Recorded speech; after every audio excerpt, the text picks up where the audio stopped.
जिनके भी बच्चे खत्म हुए उनकी फैमिली को कम से कम 1 करोड़ और गवर्नमेंट जॉब प्रोवाइड किया जा रहा है। हमें जो फ्लड है या इलेक्ट्रिसिटी प्रॉब्लम है या जो यहाँ पे कह सकते हैं कि जो बिल्डिंग है, कोचिंग माफिया है, उनसे हमें निजात दिलाई जाए। अभी भी जाकर के देख सकते हैं वहाँ पे कोई काम चालू नहीं हुआ है। बुलडोजर से थोड़ा बहुत ऐसे तोड़ फोड़ करके बस उस काम को रोक दिया गया है। तो एक बच्चा वहाँ से आ रहा है, पढ़ाई कर रहा है, उसकी पूरी जीवन चली जा रही है, कोई पीएचडी कर रहा है, आप 10 लाख उसे भीख नहीं दे रहे हैं। तैयारी करे हुए छात्रों ने दिल्ली सरकार के मंत्रियों से मुलाकात की है। क्या नाम है आपका? अरुण यादव।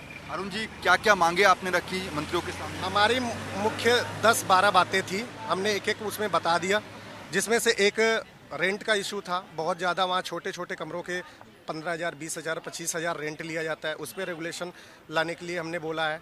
और वहाँ पे बेसमेंट में जो चल रही है लाइब्रेरी वो तो बंद हो गई, बच्चों की पढ़ाई डिस्टर्ब होगी, उसकी जगह पे गवर्नमेंट लाइब्रेरी खोली जाए, उसके लिए हमने किया है। और कंपनसेशन के लिए भी हमने बोला है कि कम से कम जो भी फैमिली जिनके भी बच्चे खत्म हुए उनकी फैमिली को कम से कम 1 करोड़ और गवर्नमेंट जॉब प्रोवाइड किया जा रहा है। तो अभी इस चीज़ को हमने यहाँ पे रखा है और बहुत सारी हमारी डिमांड है, उसको एक एक करके हमने अच्छे से बता दिया है। सरकार की तरफ से क्या आश्वासन दिया? सरकार ने बोला, बिल्कुल उन्होंने नोट किया, उन्होंने बोला कि बिल्कुल हम उस पर वो करेंगे। और अभी प्रोटेस्ट, हमारा एक चीज़ बताना चाहूँगा, हमारा प्रोटेस्ट अभी वहाँ पे चल रहा है। दिल्ली पुलिस वहाँ जबरदस्ती हमारे प्रोटेस्ट को ख़त्म किया जा रहा है, लेकिन अभी बच्चे संगठित होकर के वहाँ पे प्रोटेस्ट कर रहे हैं और हमने उनको भी बुलाया कि आप वहाँ करके बातचीत करें। 4 बजे जा रही है। अभी जा रहे हैं वो लोग, उन्होंने बोला है वहाँ पहुँच रहे हैं, हम लोग भी वहाँ पे पहुँच। बहुत सारे बच्चे, और आप लोगों को मीडिया से भी अपील है कि आप लोग वहाँ पहुँचिए। हमारे प्रोटेस्ट को दबाया जा रहा है, ख़त्म किया जा रहा है। जब तक इसका समाधान नहीं निकलेगा हम लोग वहाँ से हटने वाले नहीं है और हम पीसफुल तरीके से प्रोटेस्ट कर रहे हैं। हाईकोर्ट ने भी आज कड़ी टिप्पणी की है कि एमसीडी के अधिकारियों पर भी कार्रवाई होनी चाहिए। बिल्कुल होनी चाहिए। आप अभी भी जाकर के देख सकते हैं वहाँ पे कोई काम चालू नहीं हुआ है। बुलडोजर से थोड़ा बहुत ऐसे तोड़ फोड़ करके बस उस काम को रोक दिया गया है। तो उसका भी बिल्कुल हमने बोला है कि अभी भी अगर बारिश हो जाए तो फिर से पानी भर जाएगा।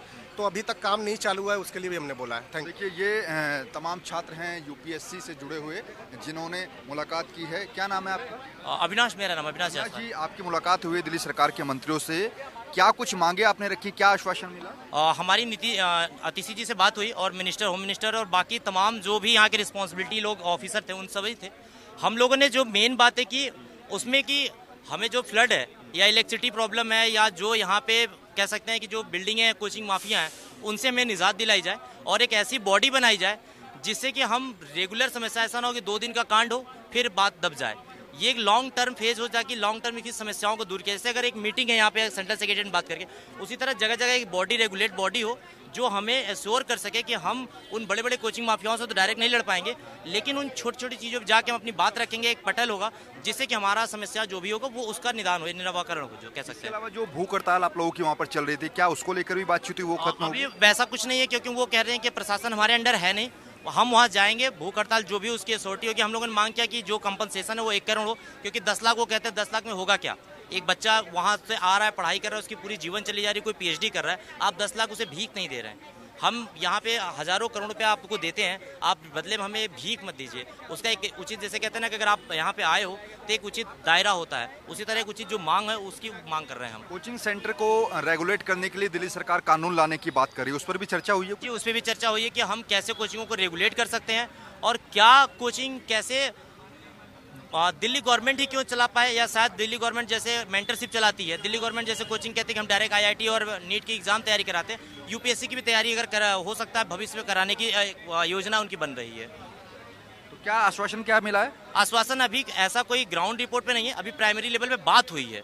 अभी बोले कि अगर जैसा जरूरत लगेगा हम दोबारा बुलाएंगे, उसके बाद देन हम फाइनली रिपोर्ट तैयार करेंगे और क्या बातें होंगी उस तरीके से काम किया जाएगा। लॉन्ग टाइम सॉल्यूशन को लेकर बातचीत हुई? हाँ, long time solution, short time नहीं। शॉर्ट टाइम यही है कि जो तत्काल में समस्याएं दूर की जा सकती हैं वो सही हो जाए, शॉर्ट टाइम में ये है।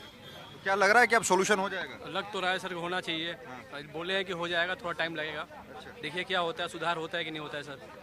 देखिए, यूपीएससी की तैयारी कर रहे तमाम छात्रों ने दिल्ली सरकार के मंत्रियों से मुलाकात की है।